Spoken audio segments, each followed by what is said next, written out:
So thank you so much for doing this interview.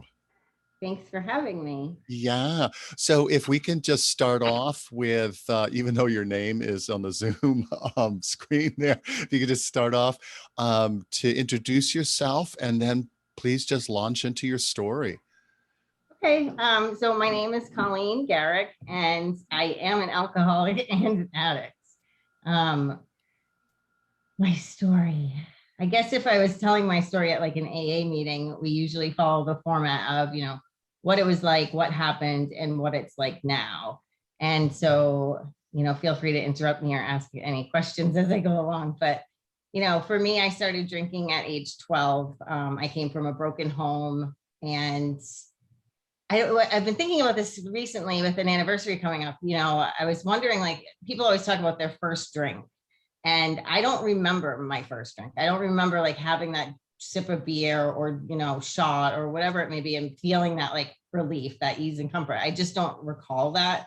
But I do recall, certain circumstances where I was like sneaking to get drinks or drinking because I felt like a part of something. And I feel like growing up, as with just my brother and my father, my mother was an alcoholic, that I just felt like I didn't belong. I didn't feel like I was a part of a family or a part of anything. And my family was very different from my friends' families who had, both parents. And I feel like, that drinking allowed me to be a part of a group of people because they were drinking too. And it allowed me to connect in that way.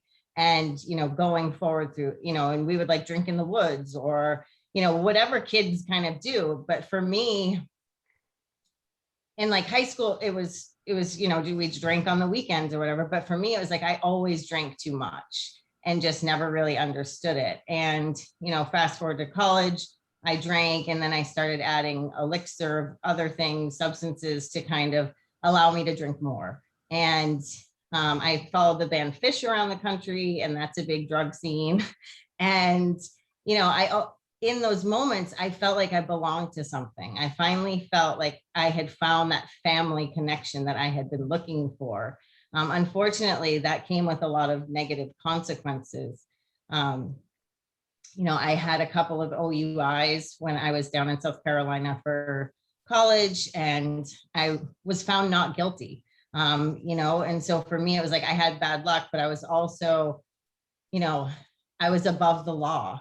I didn't get those consequences at the time. Granted, my father experienced those consequences in the form of financial payments.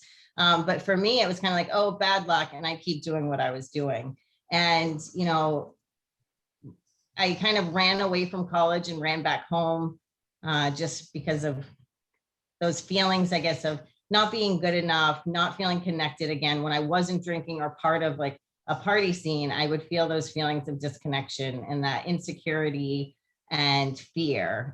Fear pretty much has ruled my life until I got into recovery.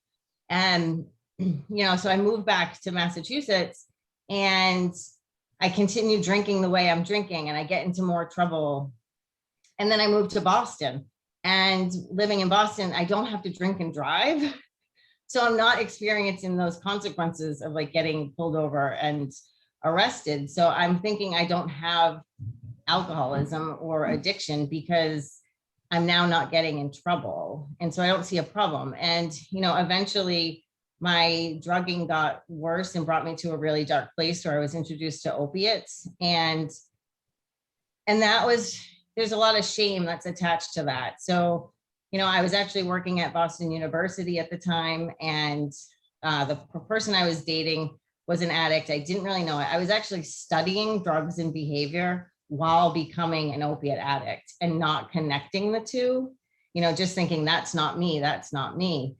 And, eventually he died from an overdose. And my first thought was, I can get away from this. And my second thought was, shit, how am I going to get high? Not once was I like, my boyfriend just died. And that is like the most selfish, self-centered thinking I can even, like, I can't even fathom that. And I didn't even recognize it till I got sober, like that was my two thoughts that happened as soon as I heard he died. Eventually I started selling drugs to support my habit. And on November 17th, 2009, I was living in Cambridge at the time, and I got a knock on the door, and I probably weighed 80 pounds soaking wet. And I opened the door, and it was 10 state police and a DEA agent, and they had guns drawn and shields. And they said, "Are you calling Garrick?" And I'm like, "Yeah." And I think you can put the guns down. Like, here I am, 80 pounds soaking wet. And they came in, they had a search warrant, and they handcuffed me to my refrigerator and tore my place to shreds. And this was a time that I finally was looking at real consequences.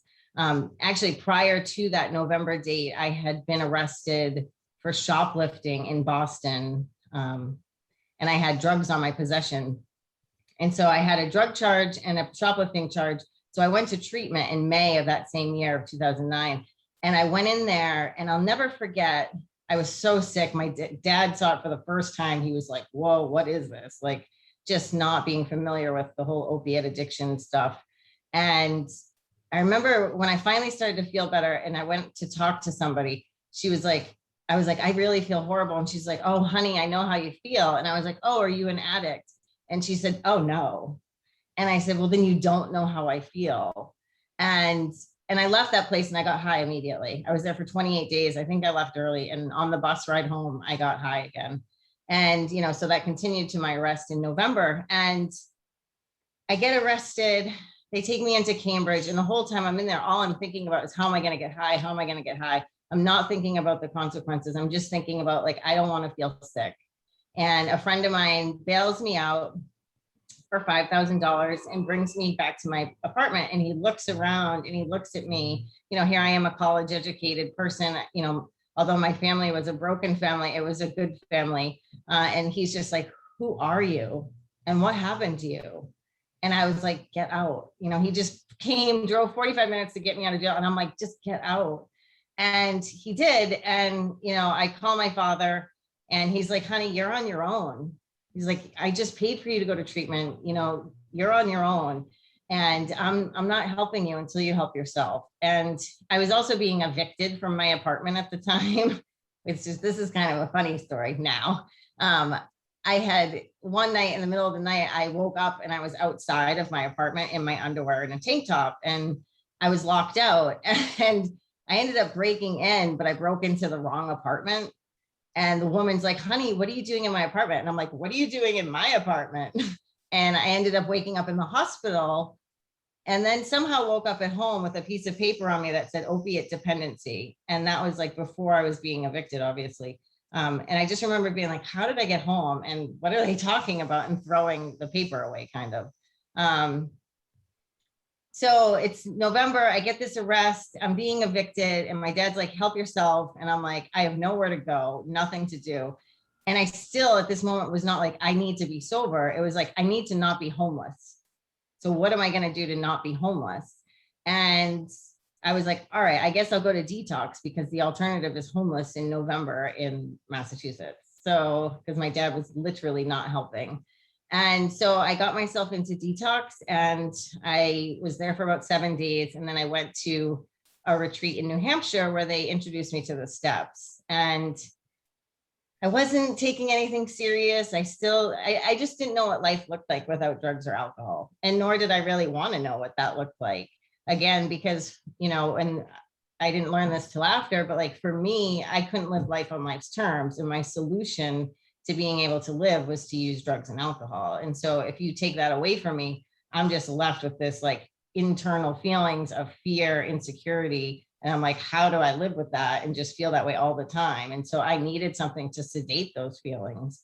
And, eventually I was almost going to get kicked out of this retreat in New Hampshire. And I was like, oh no, homeless again. And so I started taking it serious. And they took me through the doctor's opinion of the big book, and they told me what an alcoholic was, and that it's, I have an allergy, and when I put something in my body, I can't stop using it. And to me, when I heard that, I found so much relief, because to me, an alcoholic was somebody who lived under a bridge and drank out of a brown paper bag.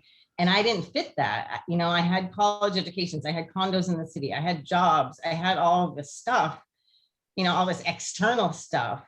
And so I just couldn't identify really with being an alcoholic. Or my mom's an alcoholic. She drinks all day long, all the time, drinks in the morning. Like, that's an alcoholic. And so when they said, when you put a substance in your body, you cannot stop using it. You have to be physically removed from it.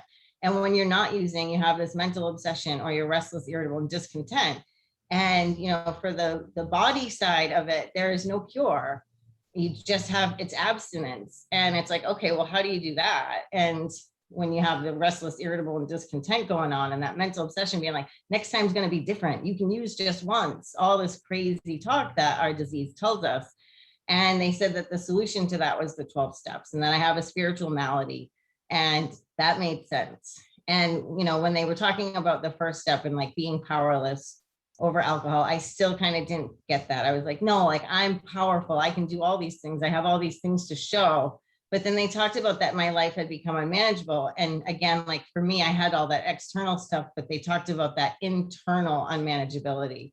And when they talked about that, and they talked about the fear and the insecurity and not feeling good enough and all that stuff, I was like, oh, that is me. I get that. And as soon as I was able to get that, and then kind of realize that the powerlessness was that once I start, I can't stop. I was like, okay, this is me. I'm in. And I went through the rest of the process. I took us, and for me, the second step was really difficult. I didn't have any God in my life. My higher power was heroin. And, so it was really hard, but they said, do you believe we believe?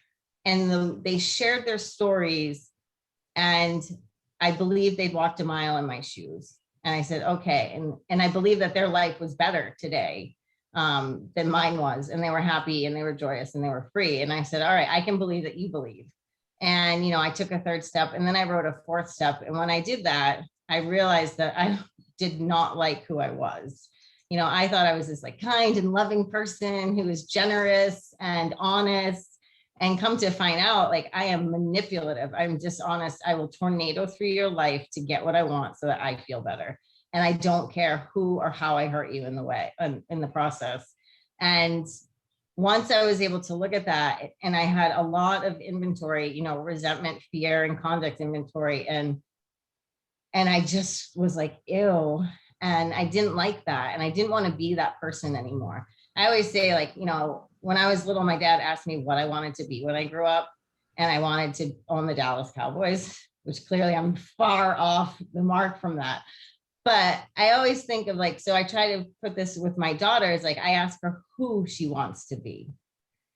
And so for me, it's like, who do I want to be? And I did not want to be that person anymore. And so, by going through that process, reading that inventory, taking a 6th and 7th step, I really started becoming free of that. And I remember after I said the 7th step prayer, and I'm sitting there in this church, in this back room, I felt like a whiteboard, and somebody had erased everything off of it. And I was just left completely empty. And I was like, now what? Like, who am I? But I was able to kind of rebuild that. And, there's principles behind each step, and they're in order for a reason. And, then you make that list of people that you harm in step 8, and then you actually start making those amends in step 9. And I ended up staying at that place for almost 5 or 6 months. And I had gone out to make some amends trips while I was there. And this is when step 2 really came true for me, that I was able to believe on my own that a power greater than myself could restore me to sanity. And that was because I was maybe 3 months sober, if that. And they said, Colleen, you're getting on a bus and you're going to Boston and you're going to make these amends. And I'm like, okay.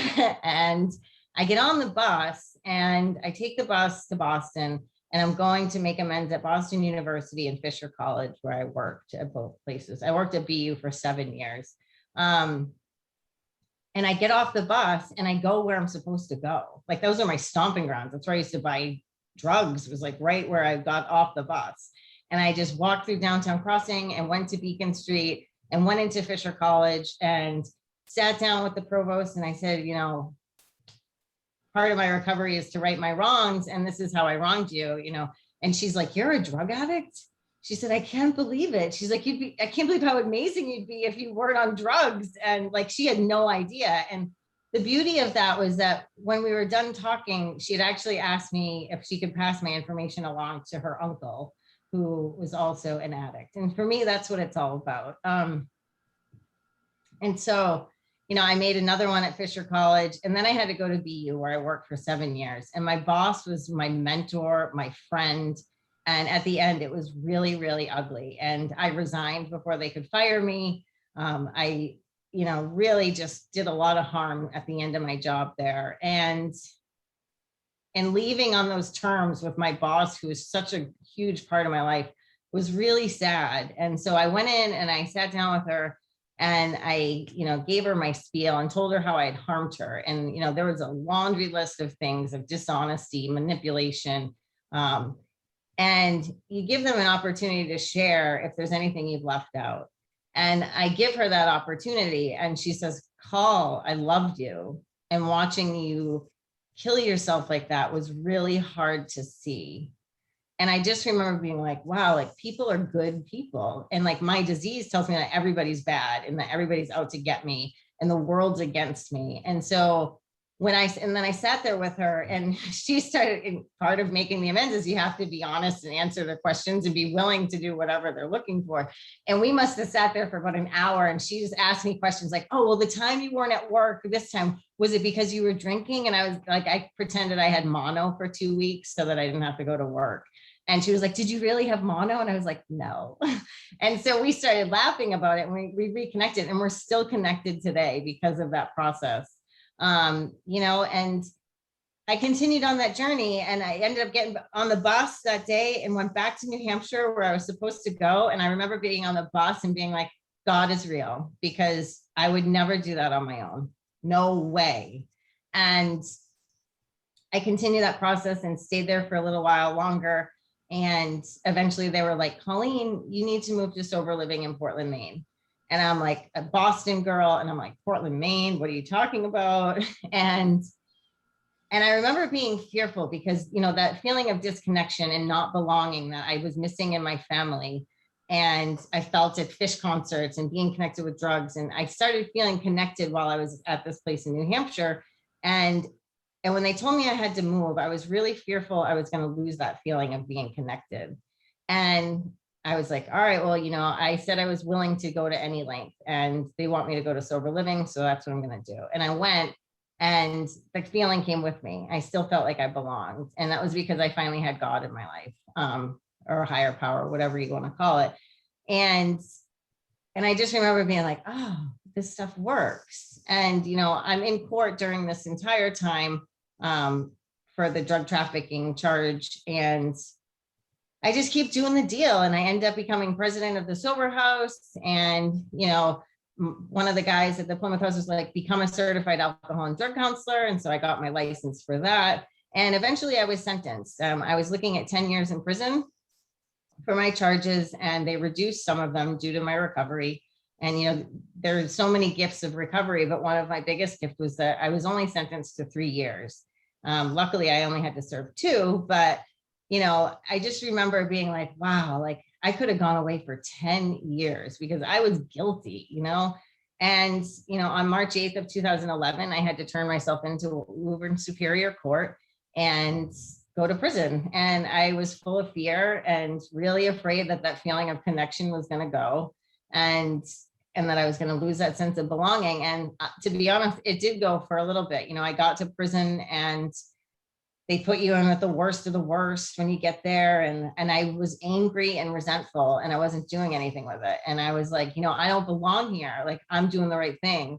And for whatever reason, something just kind of clicked one day. And I was like, stop resisting. Like, you are here and you are not going anywhere. So do God's work, I guess. And so as soon as I was able to stop resisting my reality, and live life on life's terms, I started, getting back into the AA meetings that they had there. And I, took all the courses that they offer, and you had the book writing course and all sorts of stuff. And I worked with the mental health facilitator, and I said, hey, like, I've done the programs here, and I don't know that anything in here would keep me sober. Can I help do some stuff? And so, I took some women through the steps while I was in I taught yoga.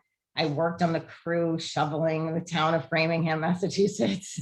I just kept busy, and it was probably one of the most beautiful experiences I've ever had in my life. And while I was in there, a lot of people didn't really like me. They're like, "Why is this girl so happy? She's in prison." And it's a true testament that the steps work. And I was able to find freedom from that mental chaos when you're in addiction by working the steps and being connected to a loving God. And I was probably strip searched almost every day. I was counted 6 times a day. I was told when to eat, how to eat, what to eat.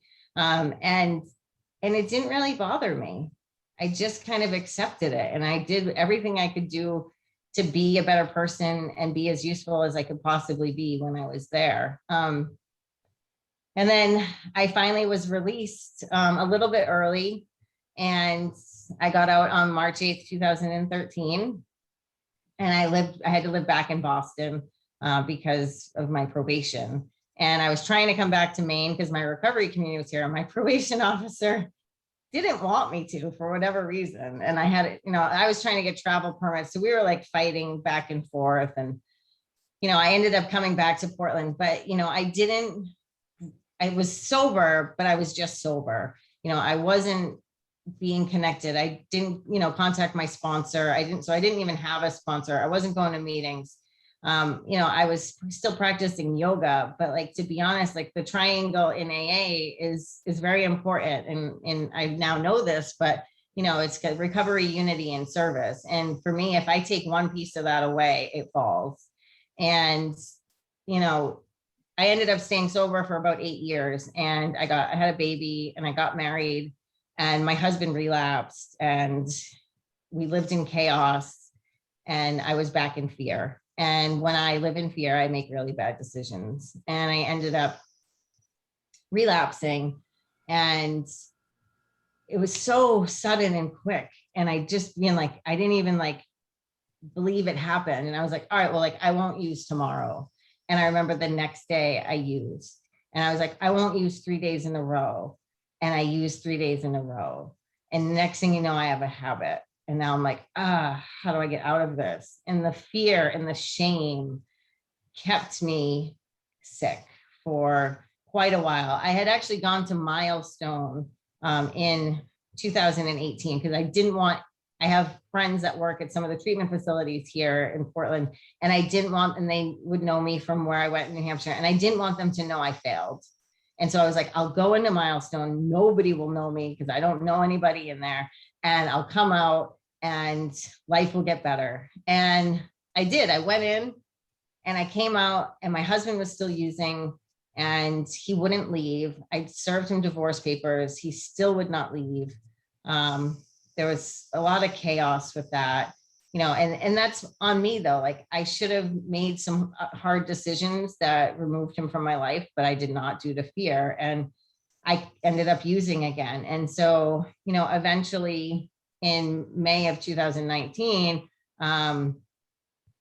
between a job loss and just being sick and tired of being sick and tired, my family, my dad lives in Australia. My brother lives in Dallas. It's me and my daughter. My daughter's father was in prison at that time from his own addiction. So, my dad came home in July of 2019, and I was like, Dad, I need help. And he's like, what do you need? And I was like, I relapsed, and I need you to take my daughter. And because I knew what life was like in recovery. I knew I was happy, joyous, and free, and I could go through anything. If I can go through prison, I can go through a bad marriage. If I can go through prison, I can raise a daughter on my own. And I just forgot that. And I forgot those tools, and I became so disconnected and so full of fear. I was paralyzed. And, finally, my dad was like, we'll help. And, my family was just very disappointed, but they wanted to help me. And so they took my daughter, and I went to a detox in Portland, and it was horrible. It was worse than the first detox I had had back in 2009. It was just really horrible. And I just remember being like, how did I get here? And like, how do I make sure I never get here again? And, it's funny. So I was, so sick, and I had to pay, I didn't have a health insurance at the time. I had to pay cash, and eventually my money ran out, and I had to come home, and I was still physically sick, like could barely walk, couldn't keep any food down, could not sleep, but I had to be at home. And I just remember being like, all right, like, what am I willing to do to stay sober? And I felt so physically bad, though, that I was like, I know if I call my dealer, I will feel better in seconds. And I called him. I came home and I called him, and he said, I'll be there. And he came here, and I gave him $300, and he walked out the door. And by the grace of God, I sent him a message, and I said, do not come back here. Keep the money. I can't see you. And that was that. And every day, I ended up calling a friend, and I said, I need a sponsor. Who do you suggest? And he suggested my current sponsor, Sarah. And she was really busy, and I told her my story, and she's like, all right, I'll help you. So I've been with her since. But, for me, literally, I was at home this time, like I wasn't in a safe place going through the steps like I was the first time. I didn't kind of have that bodyguard keeping me sober, but I had God. Like I had the God that I knew was with me the first time I was in recovery. And every day I just woke up and I was like, God, help me stay sober today. And I would go down to the milestone 12-step call meeting at 10 a.m. every day. And then I got into an IOP program here in Portland. And, I went there. It was a nighttime program at the time. And I was there, and I remember going in with this like inflated ego, like, oh, I've been through the steps. I've been sober before. You can't teach me anything I don't know already. And I went in there, and I was so sick, and I had my hat on, and I was miserable, and I was just hiding. And something happened, and I just remember being like, these people are giving you their time and energy to help you have a better life, and you are being so rude, self-righteous, and just pompous. And like finally I was like, click, and I started listening again, and I started being a part of. And I went there. It's an 8-week program. And I ended up asking if I could keep going because I didn't have a job at the time. And it had now moved to a daytime program, morning program. They now have 3 there. I actually work there now too, per diem, helping out. But so I went to the morning program, and I just finally, like all that recovery stuff started coming back, and that inspiration and the passion and just the remembrance of like what life is like when you just kind of like let go and let God. And, these people were remarkable, and they were, completely, without them, I would not have survived, I don't think, because again, like I was at home, my family got really angry at me and wanted to take my daughter away. I was in the process of losing my condo because I was not able to pay the mortgage. I was having trouble kind of finding work that would suffice, I guess. I did end up getting a temp job, but I stayed at that IOP program for about, I think 17 or 18 weeks of an 8-week program, I think. And I just took it all in, and I repeated it because it's like an 8-week program. So it repeats, and I just kept doing it, whatever I could to, fill my bucket, because if my bucket's not full, I have nothing to give. And, eventually I got my daughter back in August of that year, and I still, was not on like sturdy grounds by any means, but I had my daughter back, and I ended up getting a job in November, a temp job. And then, fast forward, I get a great job in February of 2020, and then COVID hits, and I don't lose my condo because I've now completed a modification. So I was approved for it. I had to keep applying for it. And those promises that are in the book, step 9 and step 10 have promises. They started coming true for me again. And I'm able to live life on life's terms. But the most important thing for me is to realize like that, and I have to remember this every day, is that I'm a human being and I make mistakes. And, for me before, it was like, oh, here's this girl that went to prison and comes out and like she can walk on water or something. And it's like, no, like I struggled having a baby. I struggled with the marriage. He was unfaithful. he relapsed. I struggled with all this stuff. And instead of sharing it and letting people know I'm a human being experiencing human problems, I pretended that I was this almighty person that like nothing penetrated me. And I also used that length of sobriety as this bulletproof vest. And, today it's like, I literally have one day. I have today. I woke up today. I have one day sober. So, although I'm lucky enough to celebrate 2 years on Thursday, to me, it's like I have one day. And the only reason I mention the length is because I want other people to know they can have a length of sobriety as well. But for me, it's like, I have to remember that like life's going to happen. And, I just went through a breakup with my boyfriends, which was horrible. I just experienced another job loss, and life's going to be okay. I can experience the bad, but there's a lot more good in my life than there is bad. And, I just remember, if I can get through, and like kind of just remembering that everything, this too shall pass. Like, like when I'm like stuck in a moment and I feel like it's going to be bad or it is bad, I just have to remind myself this too shall pass. And that, on the opposite side of pain is joy. But also to remember that on the opposite side of joy is pain. Like life is not, just because I'm sober and in recovery doesn't mean I'm going to like ride this rainbow slide through life. There's going to be ups and downs, and just being able to kind of go with the flow and allow life to happen makes it a lot easier. So I guess, and I'm fortunate, I sponsor 4 women. They're amazing. I have my sponsors amazing. I've been really, really lucky to have the life I have. And, there's a couple of friends that I've met due to my relapse. And I always say that like, if I had to relapse to meet these people, it was well worth it. So that's my story. Fantastic. Thank you. Man, so there are a few things I'd love to follow up on. So one is you mentioned about getting jobs outside of prison, and I loved when you told me the conversations you had both times, both really good jobs, and how you handled not being imprisoned by your past and not letting your past define you. So if you could just share those initial conversations with the recruiter in both of those, I just think those are so Sure. cool. So when I was released in March of 2018, I had applied for a position at an energy consulting firm in Boston. And it was a position that was probably below my experience level, but I'm also coming out of prison. So I applied for it. The girl called me and we started speaking about it. And before we kind of even went too far into detail, I just said, hey, I need to disclose something.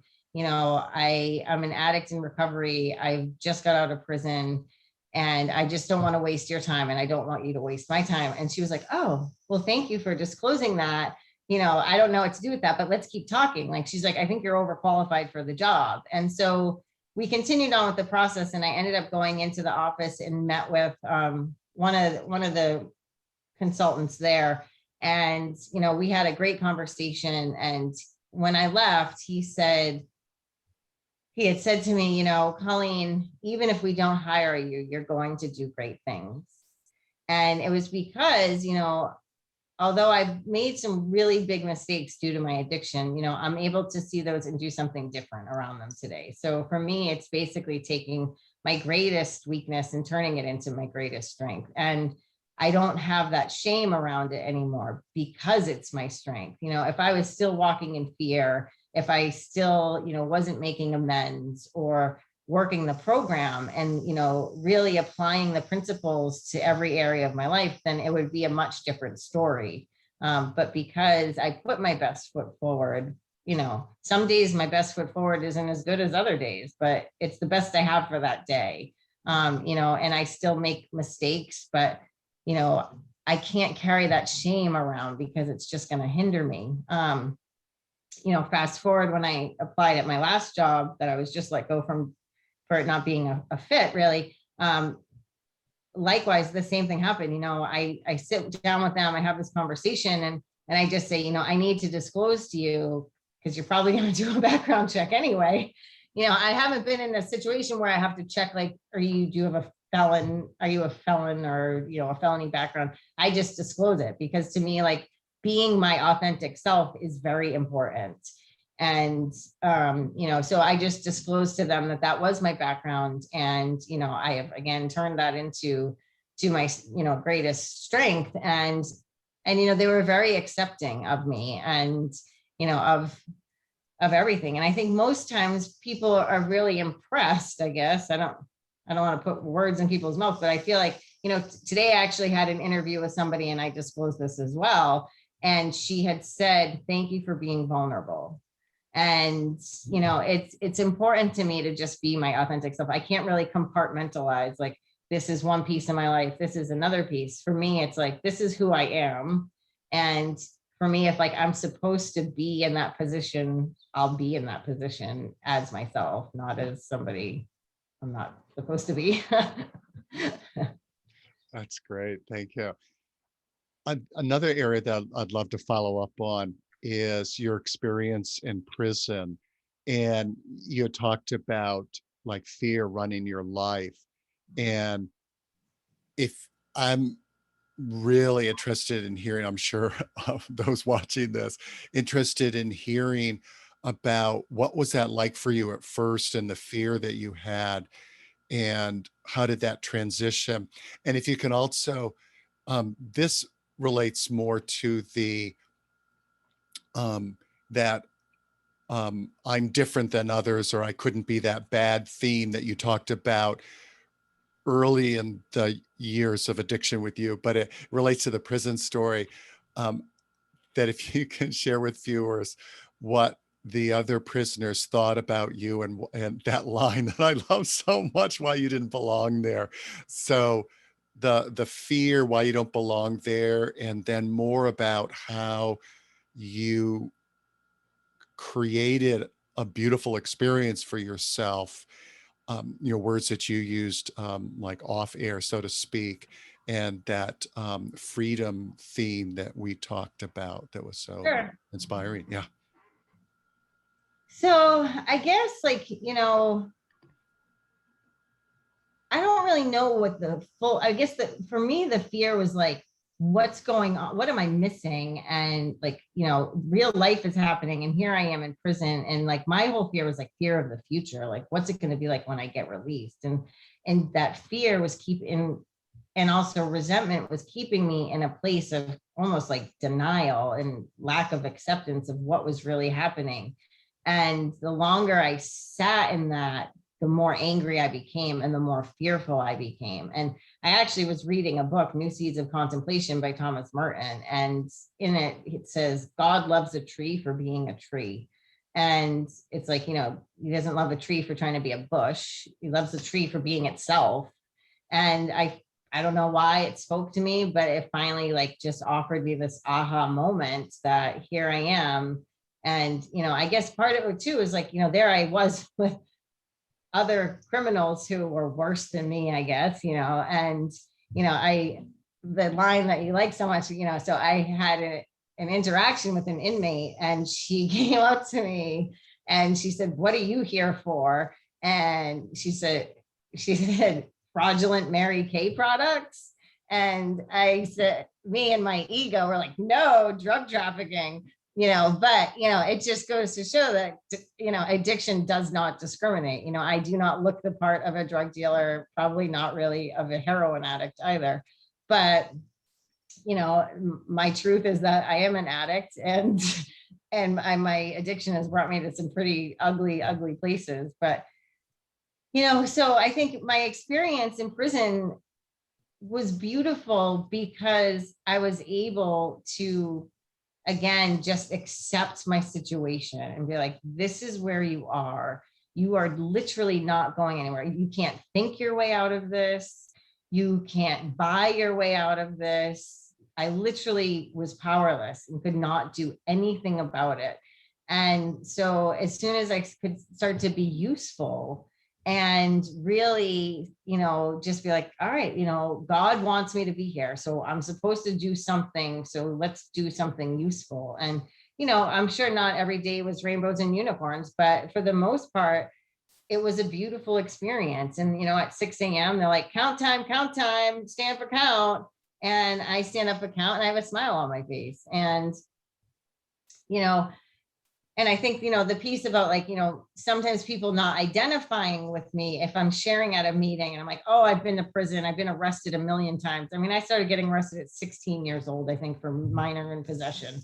And, maybe people are like, oh, I'm not as bad as she is. But for me, what it really comes down to is like those internal feelings of like self-worth and lack of self-esteem and feeling disconnected and not belonging.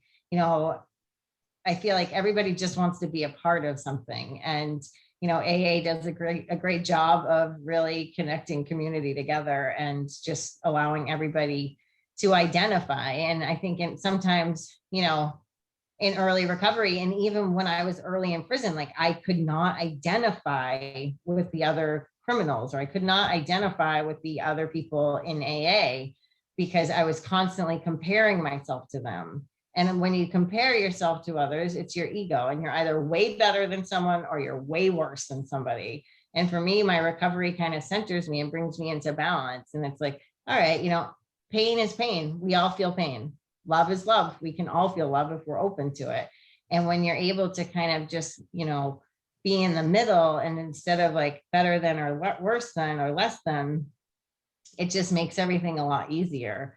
But I am human too. So unfortunately, I do have moments where I think I'm better than people. And I probably have moments where I feel like I'm not really worthy, and, especially as a parent, as a parent to a small child, I go through a lot of times thinking, crap, I don't know what I'm doing here.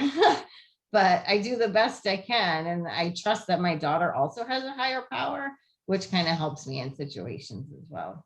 So hopefully that answered the question. It does. I love it. There's, I want to end off with, if you had sort of like any closing messages for people who either are newly in the recovery process, or wondering, like, do I have what it takes? But so we just put that aside for 1 second. You spoke um, about it a little bit, but I was wondering if you could say a little more, because one of the things that just hit me so strongly the first time that we talked, and what made me think, oh, she would be awesome for a Journey Magazine interview, is just your strength and like unapologetic way of talking about your past in the job, in the job screening calls. And it just made me think about how many people feel like sort of like beaten down by their past, and imprisoned by their past, and like, how am I ever going to move on with my life? And people are always going to hold it against me, and should I, like, please like me despite what has happened, sort of thing. And just that sort of cheerful, unabashed, authentic way that you talked about it in those interview process, I think in general can be really inspiring to people. But um, just thinking about their past as a whole, not just an interview process, that there's hope, and that you're not a prisoner of your past. Anything that you want to say more about that? I mean, I think for me, the only reason I'm not a prisoner of my past is because of the steps. And, I feel like because I've been honest and thorough, fearless and thorough, in a moral inventory, and I make amends where I can. And the places I can't make amends, I try to change my behavior and make a living amends. It is those actions that I take today that allow me to look in the mirror again. And that's what it's all about. I now have self-esteem again. And when I was back in using in those years, a couple of years back, and I could not look in the mirror, and all those feelings, I was back at step one, and all that unmanageability and that awful feelings came back. And the only way through it for me is the process of the steps. And, I have to work the steps. I can't just go to meetings. I can't just help others. I can't just work the steps. I literally need to do all three pieces, because without one of that, the triangle collapses. And, you know, it's nothing, it's no magic. It's no, I don't know how it works, but it works, And so for me, it's like really just being authentic and honest, and that honesty and that courage allow me to just be me. And I, to be honest, I don't know how it works, but it allows me the freedom to just be myself. And the other thing is that, like, our disease plays that tape over. We're not good enough. Our past is our past, and it's going to haunt us forever. And like, it is, if you're going to let it. And if you're not able to kind of say, okay, well, this is the mistakes I made in the past, and how can I make them right today, and then move forward. And sometimes we can't make them all right, because we're not either allowed to, maybe during legal situations, or maybe, I've made graveside amends before, because my grandmother died and I ruined her funeral. I've done everything that I'm capable of doing within either legal limitations or, physical limitations to right my wrongs. I still am, in the process of trying to make amends to my brother and his family, for, when I had to go back to treatment in 2019. And that's been a very slow process, but like, I can't make them do anything. I can just do me. And so I just try to do me to the best of my ability. And that gives me that self-confidence. And like, there's a part in the big book that talks about, I think Dr. Silkworth sees Bill after him being in detoxing. And he said, here's a fine young specimen that I had never seen before. And he was like, shoulders back, chin up. And, when people come into AA, I feel like, or treatment or wherever, your shoulders are slugged and your chin's down and you're hiding behind your baseball cap and you're full of shame and fear. And just, you feel like complete and utter garbage. And for whatever reason, as you go through the process of the steps and just have hope and faith, your shoulders drop back, your chin lifts, and you become a whole new person. And I can attest to it that when I got into recovery in 2009, my dad came to see me at the Plymouth House where I was. And he said, I got into his car and he looks at me, because he was going back to Australia soon. And he looks at me and he said, oh, it's good to have my daughter back. And then he goes, actually, you're a better you. And like, that is a true testament to me working the program. Like, it's nothing, and again, like, what my sponsor always tells me, and I tell my sponsees, is, like, I'm not going to keep you sober, but I am going to put your hand in God's hands, and that's going to keep you sober. And like, for me, drinking and drugging really is the tiniest part of my problem. My problem is lying, cheating, stealing, whatever.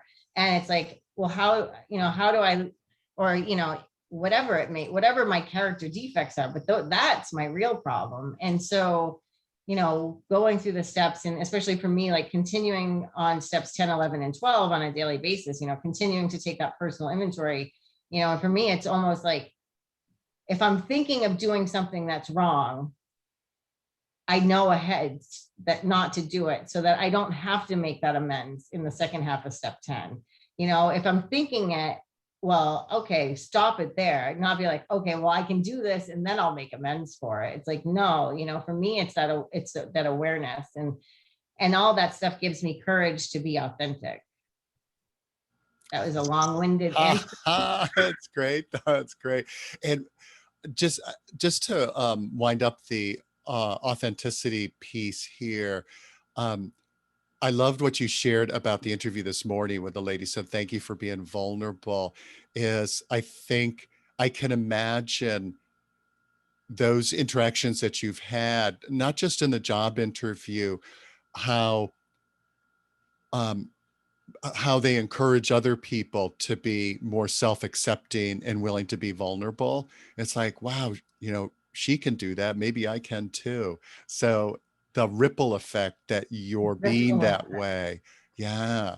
It's funny because, so I was just talking about the ripple effects with somebody, and, part of my relapse, and like really looking at like trying to find purpose in all of it. And because I'm a purpose driven person, and, in 2009, I get arrested for drug trafficking, and like it introduced me to recovery, and boom, like that's a huge purpose.